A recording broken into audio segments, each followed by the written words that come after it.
There was a tragic fire that claimed the lives of 22 workers in a Korean battery manufacturing facility. And this involves batteries, but not the type you're thinking. This fire occurred on June 24th, 2024, and there's a lot of misconceptions around what started this fire.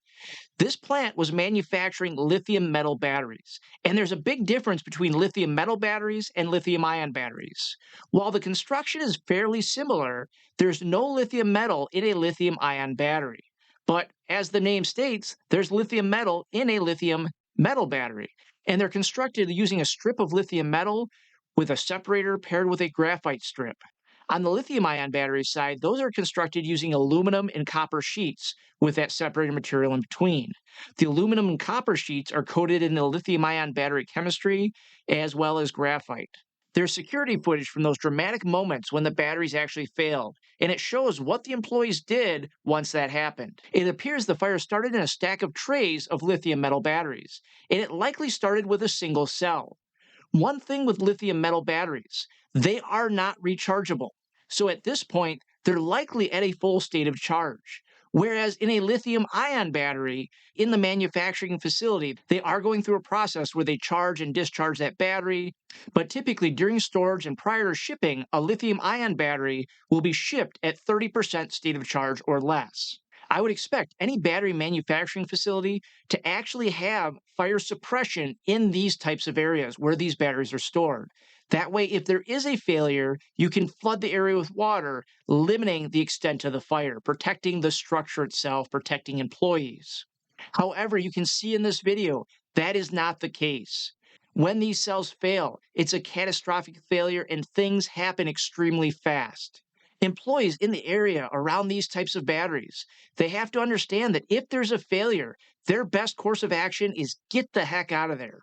The employees initially try to remove these trays of batteries, getting down to the root of the problem, trying to contain the fire to maybe one or two trays, but their efforts are in vain. That's a very hot fire. Those gases are extremely toxic, not something that you want to be breathing in, something that can overcome someone very quickly. Another employee grabs a fire extinguisher, tries to use it to extinguish this fire. It's not something that's going to happen. There's a few problems with what's going on right here.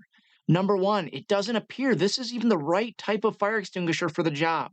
Now, this is a lithium metal battery. In theory, a Class D fire extinguisher would extinguish this fire, but for that to work, you'd have to get in extremely close in order to extinguish the fire. Get that powder right into the fire. But quite frankly, this fire is way too energetic to get in there to try to extinguish this fire. At this point, the employee is way too far away from the fire to even have an effect with that fire extinguisher.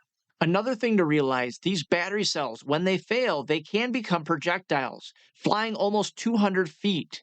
You can see in this portion of the video, one of the cells fails, it almost hits the guy with the fire extinguisher. I'll repeat it again. In this type of situation, whether it's a lithium metal battery fire that's going up like this, or a lithium ion based fire, if you don't have the proper training, if you don't have the proper PPE, personal protective equipment, for example, a self contained breathing apparatus, get away. You don't want to be breathing this stuff in.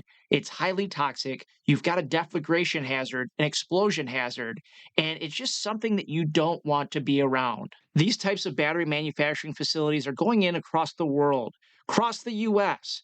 And realistically, could that happen in the US? It's possible. But there's a lot of codes and standards being developed to ensure that this does not happen. There's a lot of large scale testing being done with suppression systems, with racking systems that have built in suppression systems to ensure that this does not happen. So, in a perfect world, this type of situation should never happen in the US, especially with the amount of automation that's going into these types of systems as they're being developed. It's unfortunate, but a lot of the stuff we do on the codes and standards side, it's written in blood. And this is an example where 22 people lost their lives. Hopefully, there's lessons learned and changes made to ensure that this type of thing never happens again. Ultimately, it doesn't matter where you're at. You're responsible for your own safety. It's not somebody else's responsibility to make sure you're safe.